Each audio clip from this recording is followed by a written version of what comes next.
قال النبی صلی اللہ تعالی علیہ وسلم سیاقی زمان علی امتی، میرے آقا نے بیان فرمایا کہ میری امت پر ضرور ایسا وقت آئے گا، ایک ایسا زمانہ آئے گا کہ یحبون الخمس،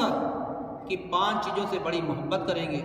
وینسون خمس، اور 5 چیزوں کو بھول جائیں گے، یحبون الدنیا،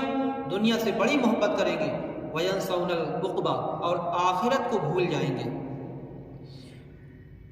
ویحبون الدور وینسون القبور، اور دنیا کے گھروں سے بڑی محبت کریں گے اور آخرت کے گھر کو بھول جائیں گے۔ حضور نے فرمایا یحبون المال، مال سے بڑی محبت کریں گے مال حاصل کرنے کے لیے، وینسون الحساب، حساب دینے کو بھول جائیں گے کہ ہمیں حساب بھی دینا ہے،